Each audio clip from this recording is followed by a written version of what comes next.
Okay, hello everyone. Welcome to day 4. In the last class, what we saw is how to define a function. So let me see. Let me open that file. Our last section was functions. Okay, so what we did is we went to the definition of a function, like what exactly function is. A function is basically a reusable block of code. Okay, and whatever you write inside this, you can call that particular routine, subroutine, or the functionality as many times you want. Okay, because you are giving it a name. Okay, so basically function name acts as a caller entity, okay, where you can actually call it with the help of name itself, and that function will get called, that routine will get executed. Cool with that? So let's take a deep dive into functions today. So what I'm going to do is I'm going to write a quick function here, a quick class here, Python file, and I'll say function deep dive. Function deep dive. So we're going to take a deep dive into function, and we will write some important things here. Okay, and we'll try to understand what are the awesome features of function inside Python. So we'll start with the basic one, very basic one. We already did that though. I'm going to repeat that thing for you today. So we'll start with a simple function called say hello. So how do you define a function in Python? You write def.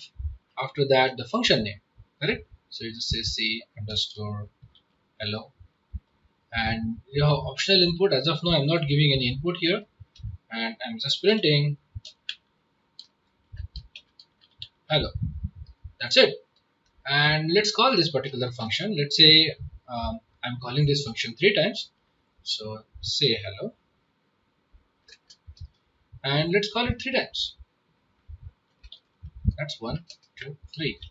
If I call it 3 times, this will get printed 3 times. It's that simple. Oops, sorry about that.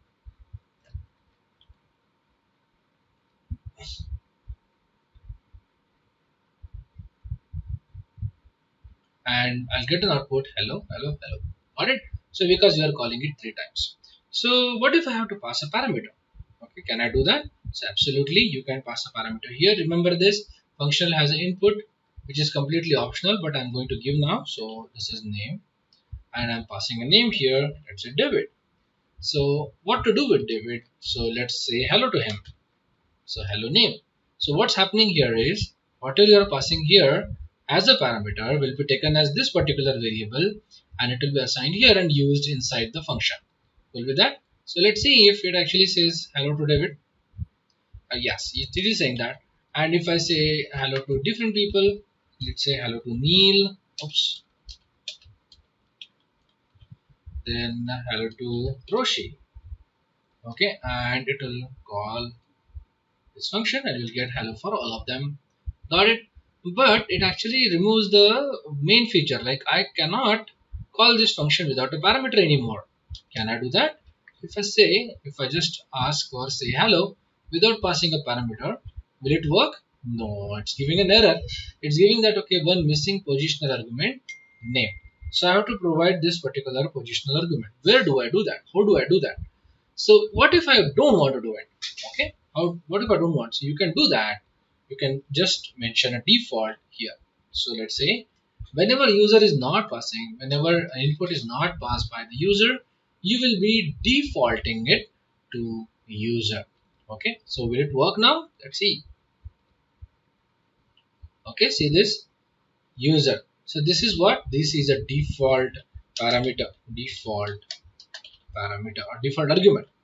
Okay, parameter value. Okay, directly defined inside the function itself.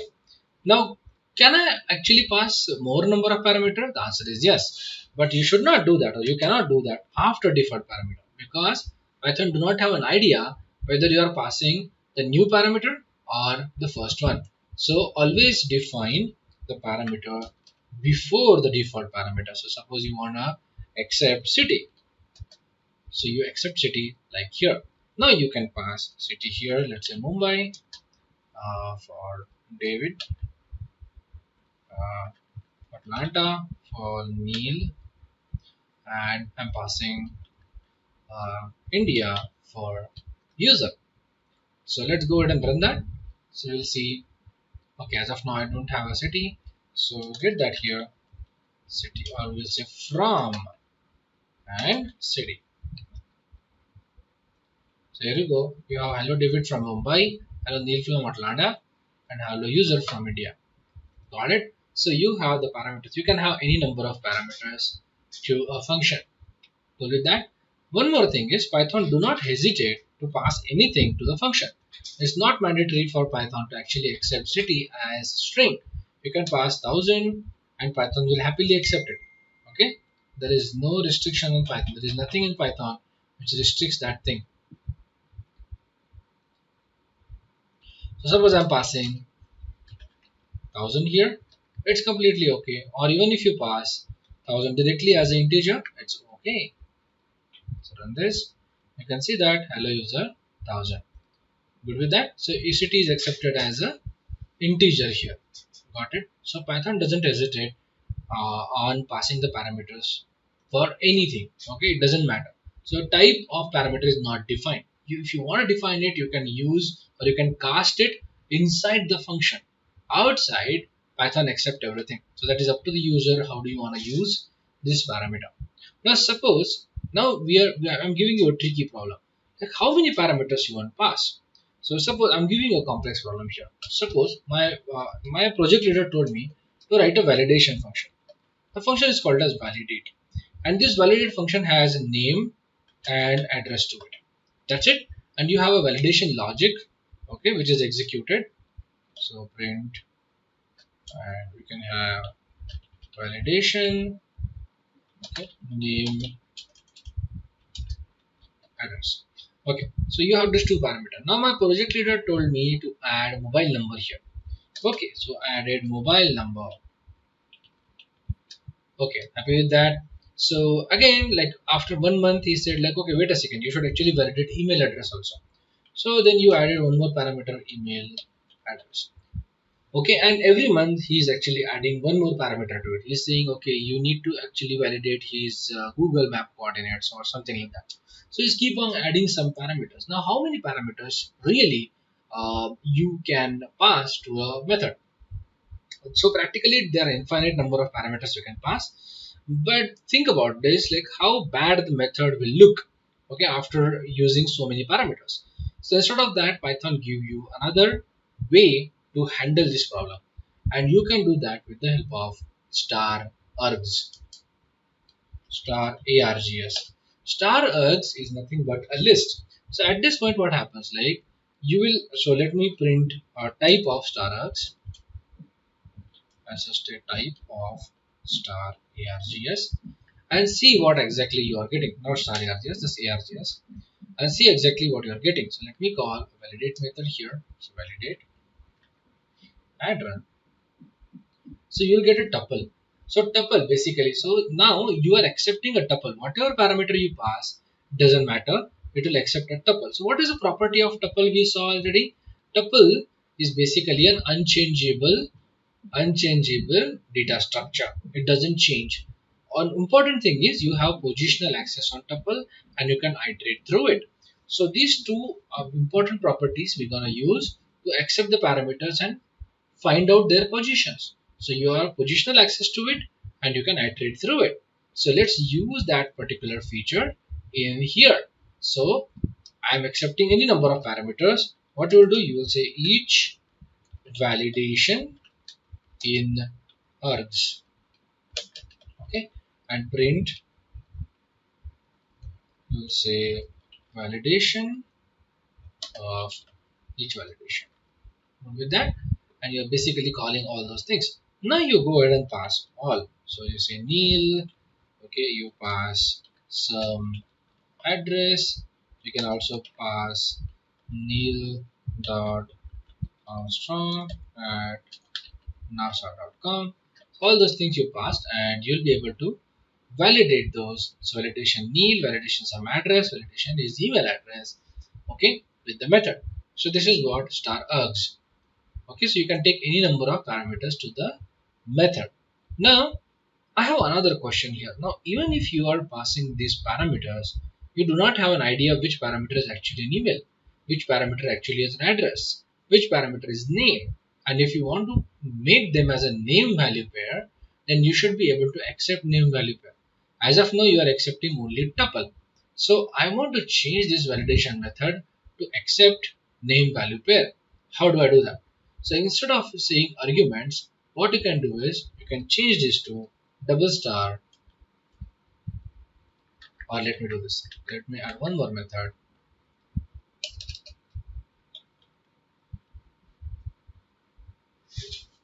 It says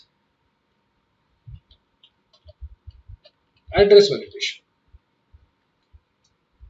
Okay, and here I will say star star, and you will accept keyword arguments. So what does that really mean? So you have name value pair. Okay, you have name value pair. If I say the type of keyword argument, okay, let's see what you get. So now you just call address validation. Okay, and run. You'll get an error because this one is basically keyword args. So as of now, let's keep it as validation. Hold on, and just say address validation, and don't pass anything. Just run. See, you will get a class DICT, which stands for what? Dictionary. So dictionary, what is the property of dictionary? Dictionary holds key value pairs. Dictionary holds key value pairs. So you have a key and a value. So now that kind of structure you are going to pass now to the function. So you will say name equals Neil, address equals some address in USA. Okay, the email equals neil at nasa.com. Okay, so this is what a key value pair. Now how do you iterate through key value pair, by the way? So you know this stuff already. For each key in keyword args, and you can print each key. And how do I get the value of that? You say keyword args dot get and just files each key. So you will get all those keys and values printed. See this, name Neil, address, email. So you are accepting keyword args. So is it possible for me to accept everything like an arguments, okay, also keyword arguments and normal arguments? Is it possible? The answer is yes. You will be able to get that. So you will definitely define a method, okay, which says test method, okay, which accepts all kind of params. So this is normal param, okay. You can just say one more, or probably add star args, and you can say star star keyword args. It's completely okay to accept everything. Only thing is you have to follow the sequence. That means I cannot do this. I cannot do this. Okay, that's wrong. Or I cannot do this also. Like I cannot put keyword args first and arguments later. Even that's wrong. So these are the wrong things. Okay. So star parameter after. So don't do that. Okay. Always follow the sequence. First normal arguments, then arguments that star args, and then only keyword arguments, and then I iterate through it. Okay. So let's say I'm printing everything. So print normal param. Then you are actually iterating through arguments where we have this, and you also have key value pair iterations. Okay, and you're done. So this is my test method. So this is test method. Got it? And then you can call your test method with all these parameters without any doubt. So suppose I'm passing 1000 or 100, then I'm passing some more parameters like Mumbai, David, whatever I like, and then after that I'm passing name value pairs like this. All of them are acceptable. No issues with that. Okay, so if I run this, I'll get everything in a test method. Got it? Why? Because everything is accepted inside the method. So do you remember any method like that you have been using since beginning? So since beginning we are using one of the method, okay, which is actually accepting all kind of parameters, and that method is which one? We used it in hello world also. That method is print. So print method is basically having star args. It can accept any number of parameters. Okay. What are the other stuff? We're gonna see that later. But print except star args. That's why we don't hesitate to add any parameters to print statement. See this, I'm passing 3 params here. I might be passing 4 parameters here. I don't hesitate because it's handled as a tuple. Good with that? Is this clear? Shall we proceed ahead? Okay. So now we are going to discuss something important, which is a class. So what is a class? So what is class? So I gave some initial definitions of class in our demo video, but we're going to take a deep dive now. So class, okay, I'm going to explain it to you with a typical use case. Okay, I'm giving you a complex problem to solve. So suppose you have to create these cubes, okay, wooden cubes. These are wooden cubes. Now I'm putting a condition on you. The condition, there are two conditions on you. One condition is you cannot say a word cube. Okay, you have to tell this to carpenter. Okay, carpenter gonna make these cubes. What problem is you cannot tell a carpenter that this is a cube. Second thing is you cannot draw a picture. Okay, on these two conditions, what is option left? To describe this. Correct? Why I'm asking you to do this? Because this is exactly what you're gonna do in your computer. Correct? Computer gonna do. Computer is carpenter for you, but computer do not understand your language. Computer cannot understand or cannot read as of now, like our programming language cannot understand your drawings. So in that situation, you have to describe. Correct? So that description is basically class. How do you describe it? You will say that okay, front is square. Okay, then top is square. Okay, side equals to 2 centimeter, something like that, and you will explain all these things.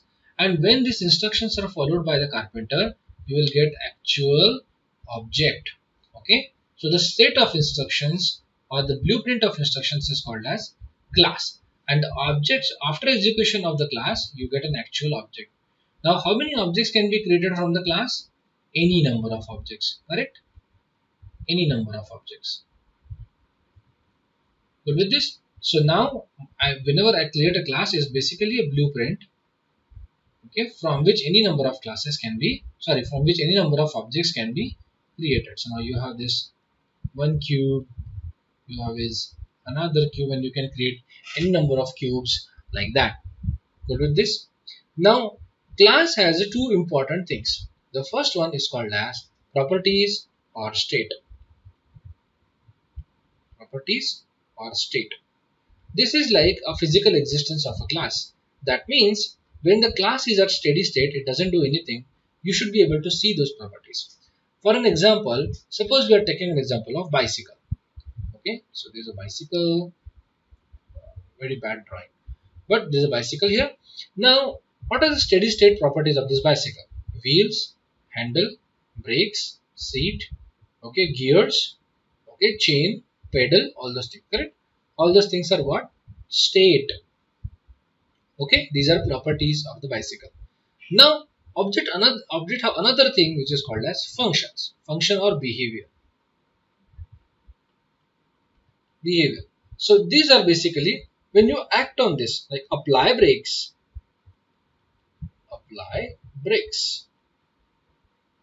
correct? Or move the pedal. All of these are what? These are functions of a bicycle. So every single object, even in the software world, every single object has this peculiar sets, okay, which is a state and the property. Object stores its state in the variables and publishes its functionality with methods. Okay, so functionality is published through methods and store its state with variables. So every object will have variables and functions. Well, with that, these are very important stuff. Now think about a practical, business oriented object. Business oriented, very important. Okay. Now I'll wipe out this. If you understood it well, I'm giving you a practical problem to solve. A customer walking into a DMart store.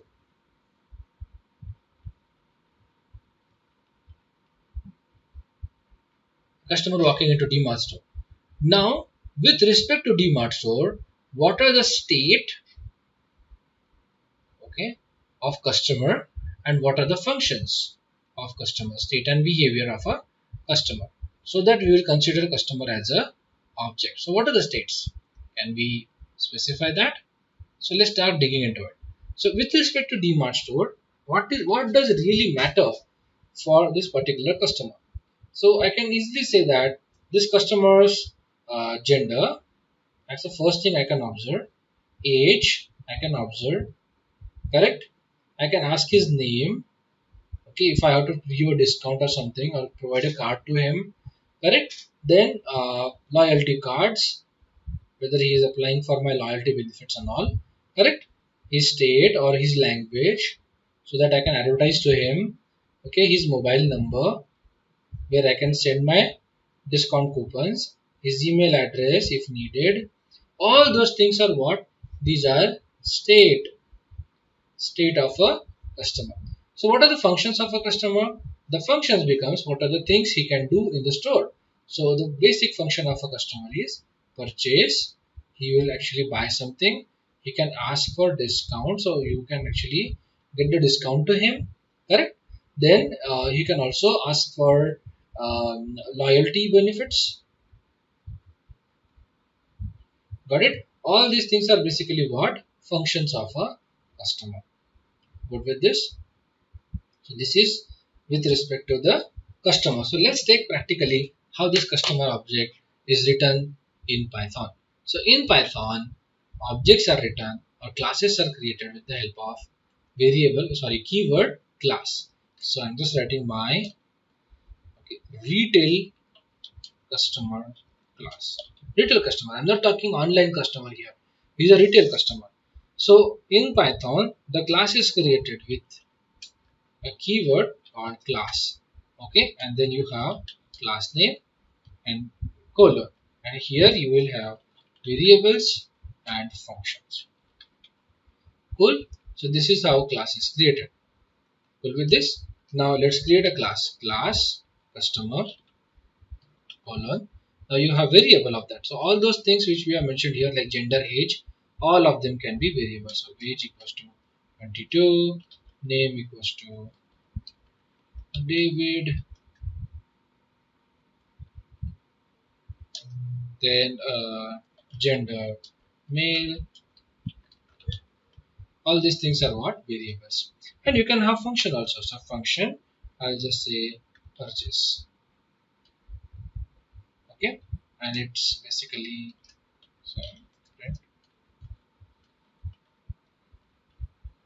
purchase by customer. Okay, so these are methods and variables of a class. But why do we create that? So whenever you are creating a class, let's go back here. Whenever you are creating a class, remember that you can create any number of instances of it. So every single customer walking into the store actually have a single instance of these all variables. Okay, so whenever I am saying there is a customer 1 or David, customer 1, then what happens is a separate memory location allocated to him where all the information about David will be kept. Then you have a customer 2, let's say, okay, let's say Neil. Now for Neil, all the information will be kept in a separate location which has Neil's name, Neil's age, Neil's loyalty benefits, and all those things. We'll do that. So let's check. Now this particular entity is called as instance of a class or object. And how do you create an object in Python? So let's go back here. For object creation, what you do, you just say object name equals class name and parenthesis. That is object creation. So let's create cust1 equals customer. This is our first object, and I'm creating one more, cust2 equals customer. This is the second object. Now I'm getting a default parameters for cust1. So cust1 dot you can access name. So with the help of dot, you will be able to access variables and methods. Okay, so customer dot, and then you can access age.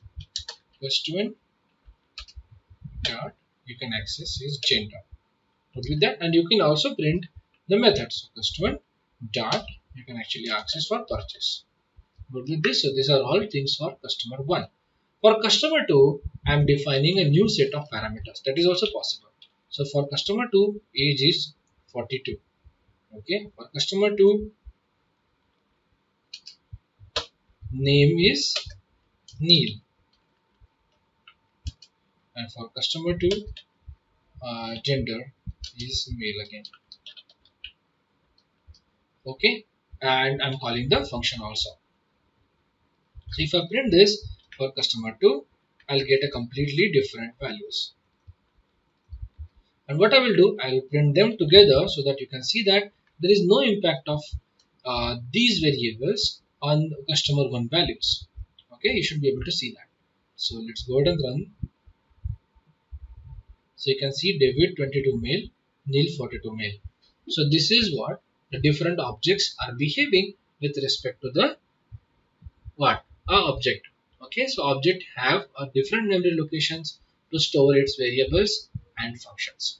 Okay, so in tomorrow's class we gonna learn more. We're gonna take a deep dive into the functions. We will see what is a constructor and how these objects and classes are related, and we'll also take a deep dive into functions, how functions are objects. Okay, so that being said, we're gonna stop here and let's continue tomorrow. Thanks a lot everyone. Have a good one. Enjoy your time. Bye bye.